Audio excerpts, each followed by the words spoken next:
Assalamualaikum, Shalom, salam sejahtera bagi kita semuanya. Baik, selamat malam untuk kita semuanya. Kami dari kelompok ke-45 akan mempresentasikan proposal PKM kami yang berjudul Eksistensi Bahasa Indonesia di tengah bahasa Karo sebagai sarana komunikasi di tengah anak di era globalisasi. Baik, sebelum kami memulai presentasi proposal PKM kami, ada baiknya kita memulai dengan berdoa menurut agama dan kepercayaan kita masing-masing. Berdoa dimulai.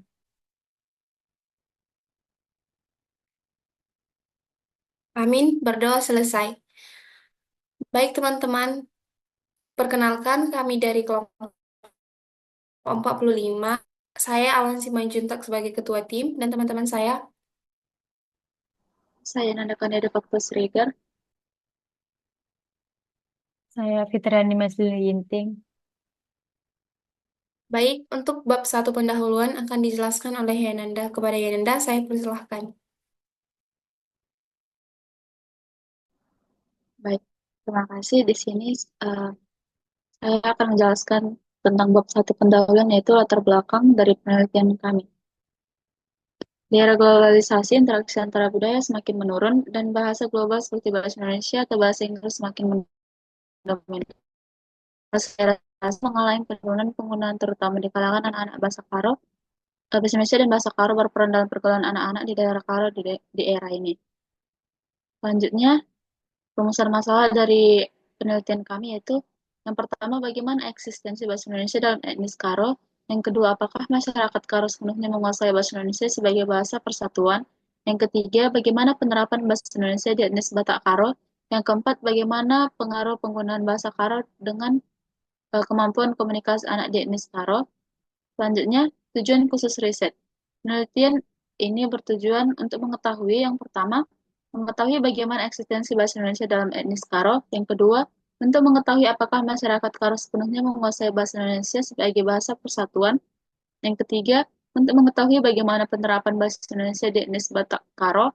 Dan yang terakhir, untuk mengetahui bagaimana pengaruh penggunaan bahasa Karo dengan kemampuan komunikasi anak di etnis Karo.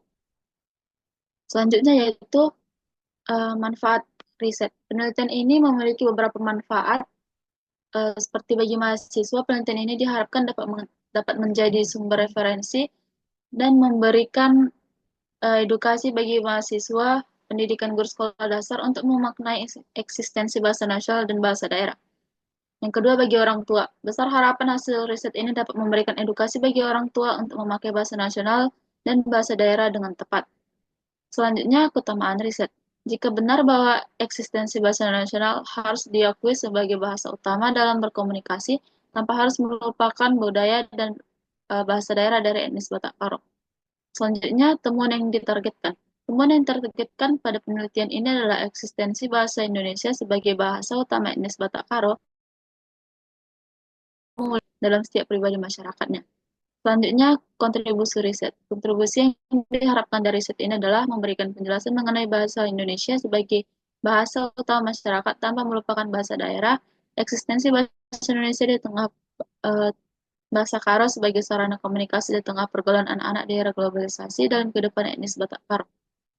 Yang terakhir yaitu luaran riset. Luaran yang diharapkan dalam riset ini berupa yang pertama laporan kemajuan, yang kedua laporan akhir, yang ketiga ilmiah judul ekstensi bahasa Indonesia di tengah bahasa Karo sebagai sarana komunikasi di tengah pergaulan anak-anak di era globalisasi, dan terakhir akun media sosial di platform Instagram. Selanjutnya saya kembalikan kepada Awan.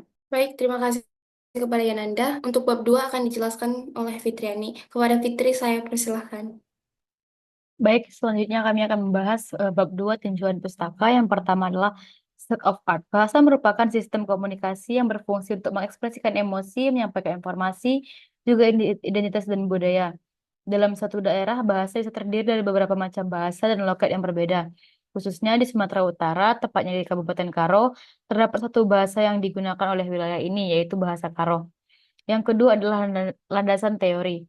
Yang pertama, eksistensi bahasa Indonesia. Eksistensi bahasa Indonesia sebagai bahasa yang nasional dan bahasa persatuan memiliki peran yang sangat penting dalam kehidupan berbangsa dan bernegara. Bahasa Indonesia merupakan bahasa nasional yang merupakan bahasa asli kita sebagai warga negara. Yang kedua adalah peran bahasa Indonesia di etnis Karo. Bahasa Karo memiliki peran penting dalam masyarakat etnis Karo, terutama sebagai penghubung antar budaya dan sebagai bahasa pendidikan. Kemudian yang ketiga adalah pengaruh bahasa Karo terhadap kemampuan komunikasi anak. Bahasa Karo memiliki pengaruh yang signifikan terhadap kemampuan komunikasi anak-anak dalam masyarakat Karo. Anak-anak tumbuh dengan bahasa Karo sebagai bahasa pertama cenderung memiliki keterampilan komunikasi interpersonal yang baik dalam lingkungan budaya mereka. Dan yang terakhir adalah era globalisasi. Era globalisasi membawa perubahan besar dalam kemampuan berbahasa anak-anak di masyarakat Karo, khususnya dalam hal penguasaan dan penggunaan bahasa Karo. Selanjutnya saya kembalikan kepada Awan. Baik, terima kasih kepada Fitriani. Untuk bab yang selanjutnya ada metode penelitian. Pertama, riset penelitian kami akan berlokasi di Desa Dokan di Kecamatan Merek, Kabupaten Karo, Sumatera Utara. Ah, Ini sebagai desa yang merupakan kawasan tradisi dengan namanya.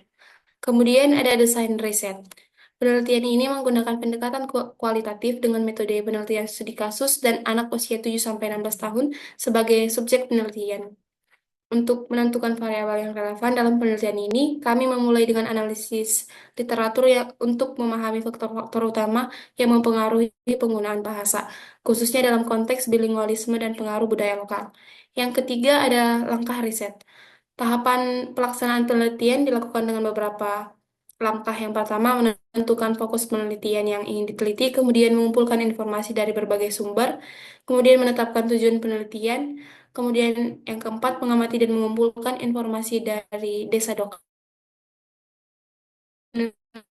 Yang keenam, pengumpulan data, yaitu observasi, wawancara, dan dokumentasi. Yang ketujuh, mengelola data yang sudah dikumpulkan. Dan yang terakhir, menyimpulkan hasil penelitian.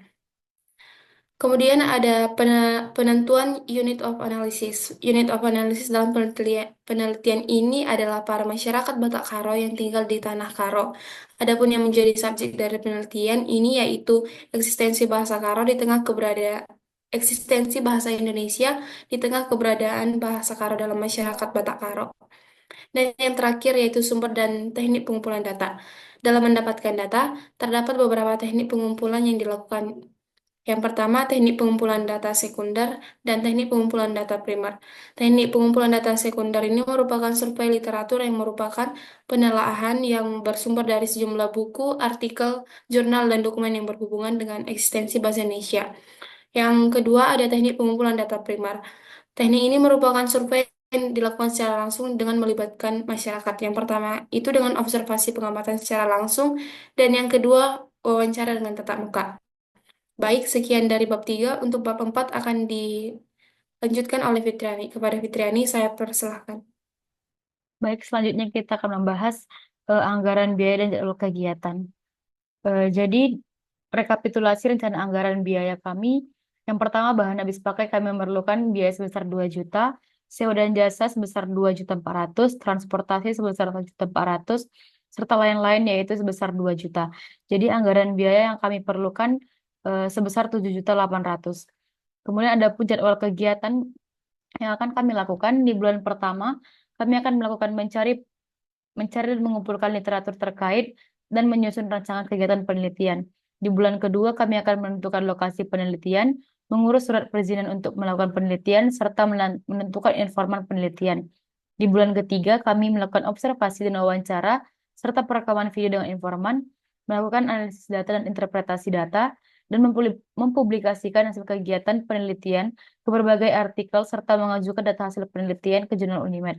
Serta di bulan terakhir kami akan menyusun hasil penelitian serta melakukan evaluasi. Saya kembalikan kepada Awan.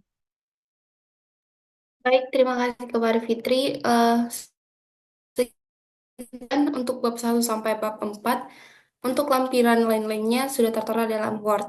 Ada lampiran biodata, kemudian ada juga lampiran untuk justifikasi anggaran kegiatan kami. Ada lampiran untuk susunan tim pengusul dan pembagian tugas. Dan yang terakhir ada lampiran surat pernyataan dari ketua. Baik, sekian hasil presentasi dari proposal PKM kami. Maaf bila terdapat kesalahan kata dalam pengucapan. Kami mohon maaf. Terima kasih.